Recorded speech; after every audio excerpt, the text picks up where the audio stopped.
ಇಲ್ಲಿ ನೀವು ಮಾತಿನ ಮಂಟಪ ನೋಡ್ತಾ ಇದ್ದರೆ ಅಲ್ಲಿ ಯಾವುದೋ ಒಂದು ಹರಿಕತೆಯ ಒಂದು ಜಾಗ ಇರುತ್ತೆ, ಆ ಕಡೆಗೆ ಇನ್ನೊಂದು ಕವನದ ಕಟ್ಟೆ ಇದೆ, ಇನ್ನೊಂದು ಆ ಕಡೆಗೆ ಹೋದರೆ ಒಂದು ನಾಟಕದ ಜಗಲಿ ಇದೆ. ಹೀಗೆ ಇಡೀ ಆ ಪರಿಸರದಲ್ಲಿ ನಾವು ಒಂದಾಗಿ ಹಬ್ಬವನ್ನು ಆಚರಿಸ್ಬೇಕು ಅನ್ನೋದ ಕಲ್ಪನೆಯೊಂದಿಗೆ ರೂಪಿಸಿದಂಥ ಒಂದು ಹಬ್ಬ ಇದು. ಇಲ್ಲಿ ಯಾವುದು ಲಾಂಗ್ ಫಾರ್ಮ್ಯಾಟ್ ಯಾವುದೂ ಇರಲ್ಲ, ಚಿಕ್ಕ ಚಿಕ್ಕದಾಗಿ ಕ್ವಿಕ್ಕಾಗಿ ಮೂವ್ ಆಗ್ತಾ ಇರುವಂಥದ್ದು ಇರುತ್ತೆ. ಮಧ್ಯದಲ್ಲಿ ಒಳ್ಳೆಯ ಊಟ ಇರುತ್ತೆ, ಆಮೇಲೆ ಕಾಫಿ ತಿಂಡಿ ಇರುತ್ತೆ. ಇದು ಇವತ್ತಿನ ಸ್ಥೂಲವಾದಂಥ ಚಿತ್ರಣ. ನಮಗೆ ಮಾಧ್ಯಮದವರು ಹೇಳಿ ಕೇಳಿ ನಮಗೆ ಯುಗಾದಿ ವರ್ಷಕ್ಕೊಂದು ಸತಿ ಬರೋಲ್ಲ. ಪ್ರತಿದಿನ ಬೆಳಿಗ್ಗೆ ಎದ್ದರೆ ಪ್ರತಿದಿನ ರಾತ್ರಿ ಆದರೆ ನಮಗೆ ಯುಗಾದಿ ಅಂದರೆ ಹಾಗೆ ತಾನೆ, ಸಿಹಿ ಮತ್ತು ಕಹಿಯ ಮಿಶ್ರಣ. ನಮ್ಮ ಸುದ್ದಿ ಜಗತ್ತು ಹಾಗೆ, ಒಂದಿಷ್ಟು ಕೆಟ್ಟ ಸುದ್ದಿಗಳು, ಒಂದಿಷ್ಟು ಒಳ್ಳೆ ಸುದ್ದಿಗಳು, ಒಂದಿಷ್ಟು ಕಹಿ ಸುದ್ದಿಗಳು, ಒಂದಿಷ್ಟು ಸಿಹಿ ಸುದ್ದಿಗಳು ಬೆಳಗ್ಗೆಯಿಂದ ಸಂಜೆವರೆಗೆ ನಮ್ಮನ್ನು ಆವರಿಸ್ಕೊಂಡಿರುತ್ತೆ. ನಾವು ಸುದ್ದಿಯ ಮಧ್ಯದಲ್ಲೇ ಇರೋದ್ರಿಂದಾಗಿ ನಮಗೆ ಪ್ರತಿದಿನ ಕೂಡ ಸಿಹಿ ಕಹಿಯ ಅನುಭವ ಆಗಿ ಪ್ರತಿದಿನ ಕೂಡ ನಮಗೆ ಯುಗಾದಿ. ಈ ಯುಗಾದಿ ಅನ್ನುವಂಥದ್ದು ಇವತ್ತು ಈ ಕಾರ್ಯಕ್ರಮವನ್ನು ಮಾಡ್ತಿದ್ದೀವಿ. ನಮಗೆ ಯುಗಾದಿ ಅನ್ನುವಂಥದ್ದು ಒಂದು ನೆಪ ಮಾತ್ರ. ರಾಜ್ಯದ ಅತ್ಯುತ್ಕೃಷ್ಟ ಮನಸ್ಸುಗಳು, ಕ್ರಿಯಾಶೀಲ ವ್ಯಕ್ತಿಗಳು, ನಮ್ಮ ರಾಜ್ಯದ ನಾವು ಹೆಗ್ಗುರುತುಗಳು, ಐಕಾನ್ಗಳನ್ನೇ ಅಂತ ಅಂದ್ಕೊಂಡಿರ್ತೀವಿ, ಅವ್ರ ಜೊತೆಗೆ ಒಂದಿಷ್ಟು ವೇಳೆಯನ್ನು ಕಳೆಯೋದಕ್ಕೆ ಸಿಕ್ಕಿರುವಂತಹ ಅವಕಾಶ. ನಾವು ಇದನ್ನು ಬೆಂಗಳೂರಿನಲ್ಲೇ ಯಾವುದೋ ಒಂದು ಹಾಲ್ನಲ್ಲಿ ಮಾಡ್ಬೋದು. ಆ ಹಾಲ್ನಲ್ಲಿ ಮಾಡಿದ್ರೆ ಬರೋದು, ಕಾರ್ಯಕ್ರಮ ಮುಗಿಸ್ಕೊಳ್ಳೋದು, ಹೋಗುವ ಧಾವಂತ ಇರುತ್ತೆ. ಹಾಗಾಗಿ ಬೆಂಗಳೂರಿಂದ ದೂರ ಇಲ್ಲಿ ಬಂದಾಗ ನಮಗೆ ಆ ಧಾವಂತ ಇಲ್ಲದೇ ಇದರ ರೀತಿಯಲ್ಲಿ ಈ ಇಡೀ ದಿನವನ್ನು ಕಳೆಯುವಂತಹ ಉದ್ದೇಶ ನಮಗಿದೆ. ಈ ಕೂಡ ನೀವು ಅದೇ ರೀತಿಯಾಗಿ ಇದನ್ನು ಉಪಯೋಗಿಸ್ಕೋತೀರಿ, ನೀವು ಕೂಡ ಇದನ್ನು ಅದೇ ರೀತಿಯಲ್ಲಿ ಸಂಭ್ರಮ ಪಡ್ತೀರಿ ಅಂತ ನಿರೀಕ್ಷೆ ನಮ್ಮದು. ಈ ಒಂದು 4-5 ವರ್ಷಗಳಿಂದ ನಾವು ಅನ್ಕೋತಿದ್ವಿ, ಈಗಿನ ಮಾಧ್ಯಮಗಳೇನಾಗಿದೆ ಸಂಪೂರ್ಣ ವಾಣಿಜ್ಯೀಕರಣಗೊಂಡ್ಬಿಟ್ಟಿದೆ. ನಮಗೆ ಟೆಲಿವಿಷನ್ ಅಂದರೆ TRP ನೋಡ್ತಿರ್ತೀವಿ, ಪತ್ರಿಕೆ ಅಂದ ತಕ್ಷಣ ಸರ್ಕ್ಯುಲೇಷನ್ನು, ಅಡ್ವರ್ಟೈಸ್ಮೆಂಟ್ಸು ನೋಡ್ತಿರ್ತೀವಿ.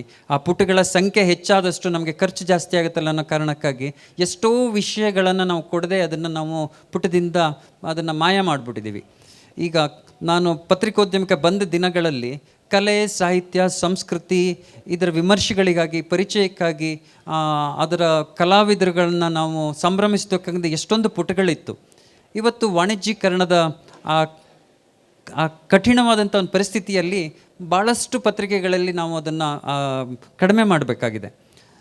ಅಂಥದ್ರಲ್ಲಿ ಕೂಡ ಜೋಗಿಯಂತಹ ಒಬ್ಬ ಸಹೃದಯ ವ್ಯಕ್ತಿಯನ್ನು ಇಟ್ಕೊಂಡಿದ್ದಾಗ ನಮ್ಮ ಜೊತೆಗೆ ಎಷ್ಟೊಂದು ಅದ್ಭುತವಾದಂಥ ವ್ಯಕ್ತಿಗಳು ಕನ್ನಡಪ್ರಭದ ಜೊತೆಗೆ ಹೊಸೆದುಕೊಂಡಿರುವಾಗ ನಾವು ಏನು ಮಾಡ್ತಾ ಇಲ್ವಲ್ಲ, ಏನಾದರೂ ಒಂದು ಮಾಡಬೇಕು ಅನ್ನುವಂತಹ ಯೋಜನೆ ನಮ್ಮಲ್ಲಿತ್ತು.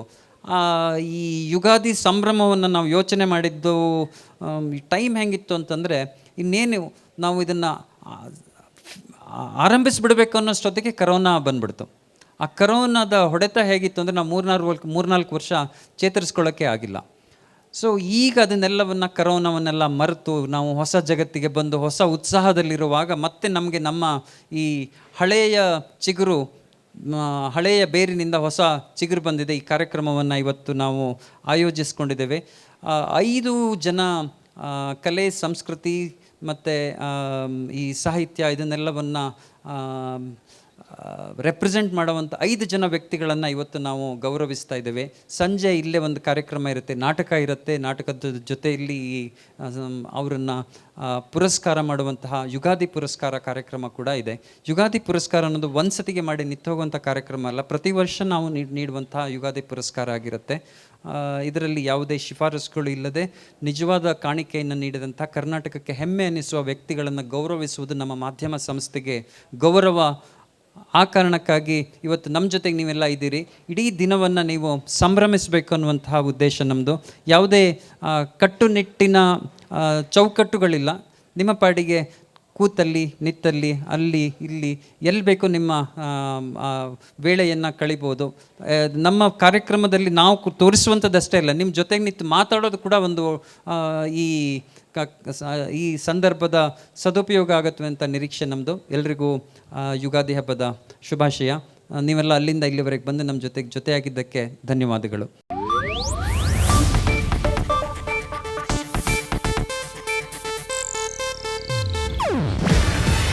ಇದು ಏಷ್ಯಾನೆಟ್ ನ್ಯೂಸ್ ನೆಟ್ವರ್ಕ್ ಪ್ರಸ್ತುತಿ.